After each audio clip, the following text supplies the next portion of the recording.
We decided we would go and see some of our friends off Pinball Wizard.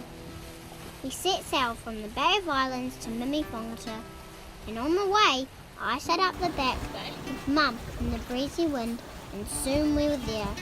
Carmel is drinking. Hello! Kamal is drinking her drink. Hello! Pinball Wizard have been sailing here for like the whole day, and we've just met them at Mimi Whangata, and we've sailed down from the Bay of Islands.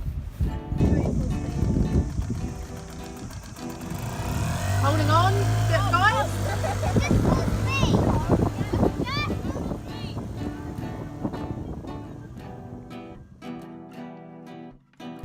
We were rowing over to Pinball Wizard when we heard that Mum made some popcorn. So we rushed back over to Town Fox. What's going on, girls?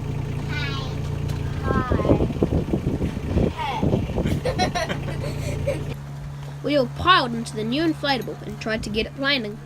Instead of rafting up, we decided to try a new tactic called bumming. It's where we tied the two rear ends of the boats together and let go at night.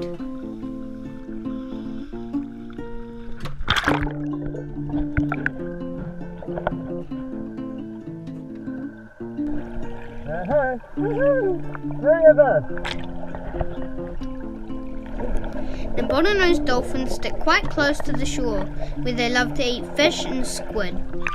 They stay with their mothers for 6 years until they are ready to leave the pod. They talk by making squeaky sounds, also known as echolocation. They can hold their breath for 2 or 3 minutes before they have to come up to the surface to breathe. Whenever I see dolphins, I would always love to see them jump.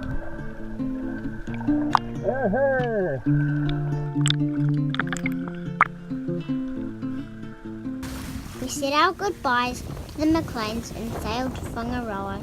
It was a fast, breezy sail. Daniel and I dangled our feet over the side. We ate some food and listened to some music while looking at the beautiful scenery.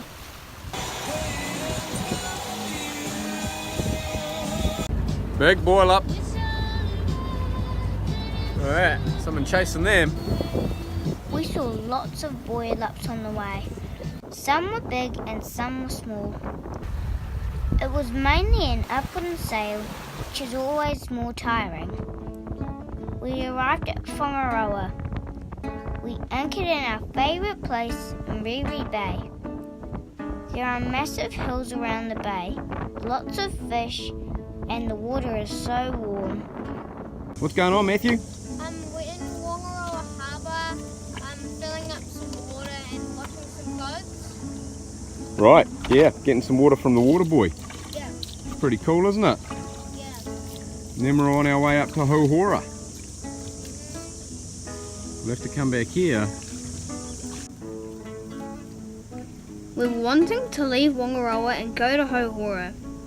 As soon as we were out of the entrance, we put a lure out the back. Before we knew it, we had a... Oh, it's a kingfish. Yeah, it's a kingfish. Can I hold it? Oh, he is definitely big enough. No. Yes, he is. He's not, they've got to be 80 centimetres. He might be 80 centimetres. Come on, come look. Yep, hang on. Size not reasonable enough. What's going on here? So we were trolling a lure and we just caught a big skipjack tuna. Right.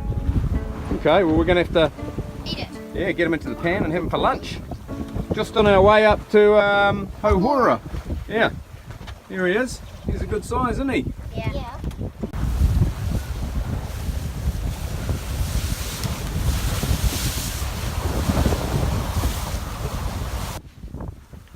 After a night in Riri Bay and a kingfish and a skipjack tuna, the wind got up and it was a bit more rolly and uncomfortable.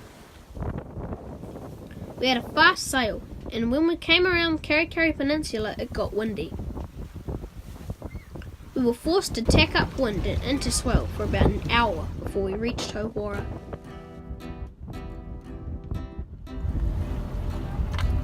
We tied up to the wharf at Houhora and went to get food and water. There were lots of people fishing, and we watched this guy trying to catch a shark.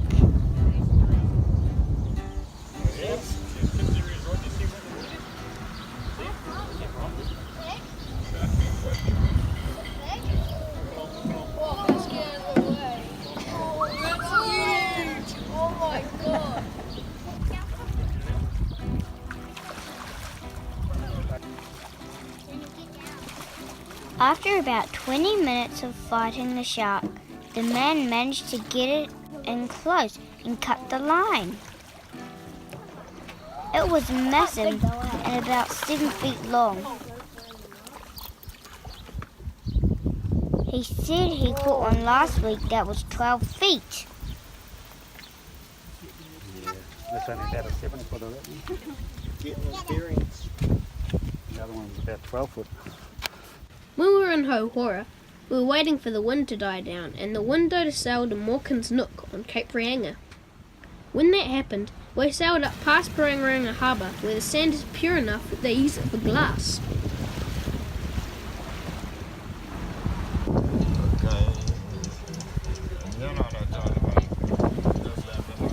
We arrived at Moorkins Nook and we were planning to sleep there, but to our shock and horror there was a big swell going into the bay. We sailed back and cooked our tuna on the way. It was the best dinner ever.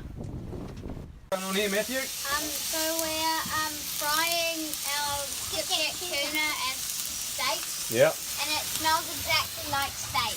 And we're on our way back to Ohhora. Houhora. And we just saw a whale. We just saw a whale or something funny out there. Doing big jump. We were reaching nicely up through the waves, past Whangaroa Harbour, where they take the sand and make it into glass. What's going on down here? Watching X-Men Watching X-Men. while on the way. Oh, okay. Right. Mum and Dad were sailing, and us kids were inside watching X-Men while underway. We got outside and watched the sunset. We then arrived at Houhora at about 10 o'clock, and we were sound asleep within minutes. It was quite cool how the moon illuminates so much on the boat. We sailed from Ohhora to Mad-Eye Bay. Once anchored, we went for a walk and it was a beautiful view from the hill. We were at the beautiful beach in Mad-Eye Bay. We invented kayak surfing where we surfed in on the waves. We would wait for the big waves to come, then we would paddle as hard as we could to surf them. We were a bit out of control. It was a good sail to Whanganui. Dad and Massey made some yummy egg sandwiches. When we got there, we did some fishing off the wharf. We're sitting in the shade at Whanganui. Just been to the shop and got some supplies and an ice cream. There's Town Fox up there. There's Ice cream. there's the shop. I'm the ice cream.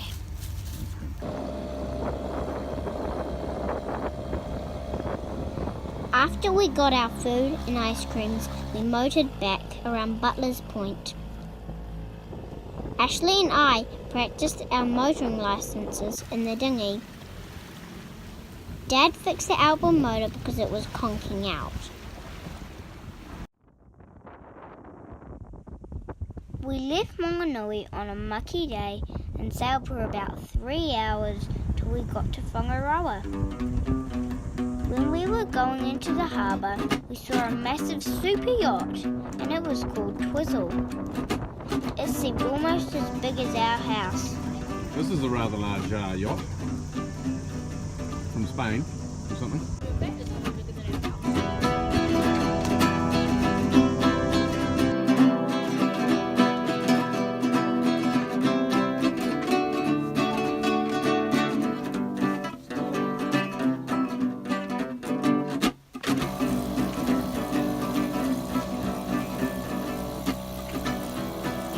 After a morning of school, we rewarded ourselves with a trip up the canyon.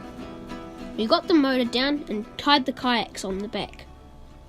We motored up the canyon for the first time in a few years. You have to go up on a high tide or you'll go aground and get stranded. The scenery changes quite a bit as you go, and it changes from salt water and lots of tea tree to fresh water and mangroves and then back to tea tree. At the end, there is a series of water holes that are great for swimming and even washing clothes. On one day, Dad forgot to bring the drone, so we had to go up the next day.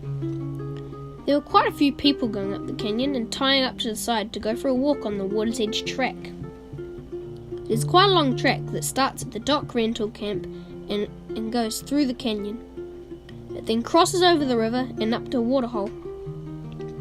I think the whole stream is fed by a huge waterfall up on the hill. When we were last there, the waterfall was flowing very fast. Now, there's not too much water flowing. We think that there's a spring up there pushing all the water up and out of the ground.